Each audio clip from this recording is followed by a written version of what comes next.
নতুন একটা মেয়ে আসলো, সে পর্যন্ত কথা শোনাতে কমতি দিল না। কলেজের সবাই তো কথা শোনায়, এই বাকি আজকে নতুন একজন আসলো, সেও কথা শুনিয়ে দিল। মন খারাপ করে ক্লাসে চলে গেলাম। ক্লাসে গিয়ে প্রথমের বেঞ্চে বসলাম, কিন্তু স্যার এসে আমায় অপমান করে উঠিয়ে দিল। এই ছেলে, তোমায় কতদিন বলেছি এমন নোংরা জামা কাপড় পরে কলেজে আসবে না, তাও আজও পরে এসেছো। যাও, শেষ বেঞ্চে গিয়ে বসো। তিশান আজ কলেজে আসেনি, তাই মন খারাপ হলেও ভালো করার মতো কেউ নেই।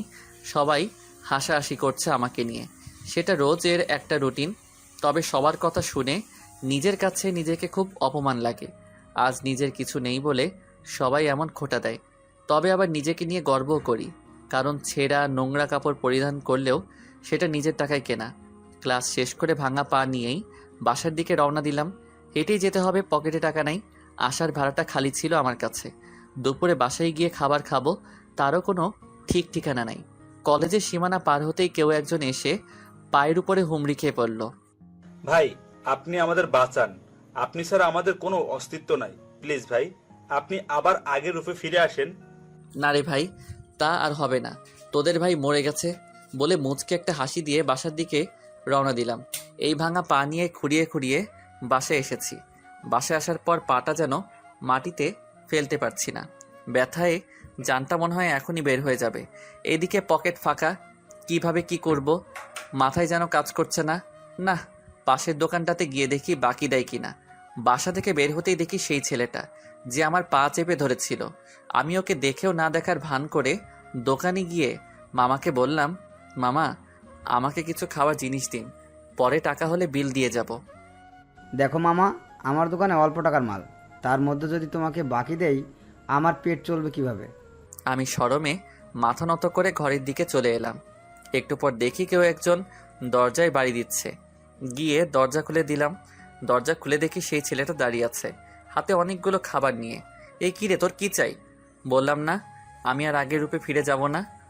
ভাই, আপনি যাই করেন করেন, কিন্তু আমি আপনার সাথে থাকতে চাই। আপনি চলে আসার পর থেকেই আমাদের অবস্থান নরকে পরিণত হয়ে গেছে। শহরের কোনো জায়গায় গিয়ে থাকতে পারছি না। ভাই প্লিজ, আপনার পায়ে পড়ি, আমাকে আপনার সাথে রাখেন। নিজেরই তো থাকার জায়গা নাই, তোমাকে কি রাখবো? ভাই, দরকার হয় আপনার ঘরের এক কোনায় পড়ে থাকবো। আপনার কোনো টাকা পয়সা লাগবে না। আপনার খাওয়া দাওয়া থেকে নিয়ে শুরু করে সব আমি দেখব। প্লিজ আমাকে না করিয়েন না। আচ্ছা থাকো। ছেলেটার নাম পল্লব, সে আগে আমার কাজের সাথী ছিল, তাই না করলাম না। ভাই, আপনার জন্য কিছু খাবার এনেছি, সেগুলো খেয়ে নিন। আমার খুব খিদে পেয়েছে, তাই খেতে শুরু করলাম। এমন সময় পকেটে থাকা ফোনটা বেজে ওঠে। ফোনটা পকেট থেকে বের করে হাতে নেই। নাম্বারটা দেখে আমার চোখ কপালে উঠে যায়। আল্লাহ, এ তো আম্মুর নাম্বার।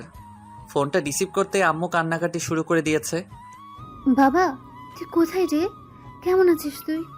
আম্মু, আছি কোনো এক রাজপ্রাসাদে, আর তোমাদের দোয়ায় ভালো আছি। বাবা প্লিজ, আর কতদিন এভাবে রাগ করে থাকবি? এবার অন্তত ঘরে ফিরে আয়। না আম্মু, সেটা আর সম্ভব না। যতদিন না নিজেকে মানুষ বানাতে পারবো ততদিন আমি ঘরে ফিরে আসবো না। আর গতকাল বহুদিন পর গাড়িতে উঠলাম, ভালোই লাগলো। বাবা, তোর জন্য আমার সব সময় মন কাঁদে। তোর নাম্বারটা অনেক কষ্টে জোগাড় করেছি কথা বলবো বলে। তোর বাবাও রোজ তোর জন্য কান্না করে আর আফসোস করে যে ওদিন ওর গায়ে হাত না তুলে হয়তো সে আজ বাড়িতে থাকতো। এ বাবা, ফিরে আয় না ঘরে। আম্মু প্লিজ, এভাবে বলো না। তোমার ছেলে কোনোদিনই মানুষ হবে না ওই রাজপ্রাসাদে থাকলে।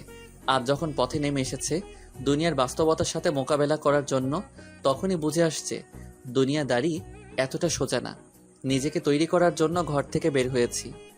নিজেকে মানুষের মতো মানুষ না বানিয়ে কোনোদিন ঘরে ফিরবো না। ভালো থেকো মা, বলে ফোনটা কেটে দিলাম। কারণ আর একটু কথা বললে হয়তো চোখের পানি বৃষ্টির জলে পরিণত হবে। খেয়ে দিয়ে একটু বিশ্রাম করে বিকালবেলা পল্লবকে সাথে নিয়ে একটু বাহির থেকে হেঁটে এসে পরে পড়তে বসি। কারণ কিছুদিন পর আমার পরীক্ষা আসতে চলেছে। এখন না পড়লে পিছিয়ে যাব। রাত 12টার দিকে পড়া শেষ করে ঘুমিয়ে পড়ি। সকালে উঠে যথাযথ সময়ে কলেজে চলে যাই। আজ পল্লব রিক্সা ভাড়া দিয়ে দিয়েছে। ছেলেটার কথা যে কি বলবো, পাগলের মতো ভালোবাসে সে আমায়। আমার জন্য মরে যেতেও প্রস্তুত সে। কলেজে গিয়ে শুনি আজ নাকি ক্লাস হবে না, তাই বাহিরে একটা গাছের নিচে বসে আছি। সবাই আমাকে নিয়ে হাসি তামাশা করছে। কেউ কেউ বলছে ওই যে কলেজের পাগলটা গাছতলায় বসে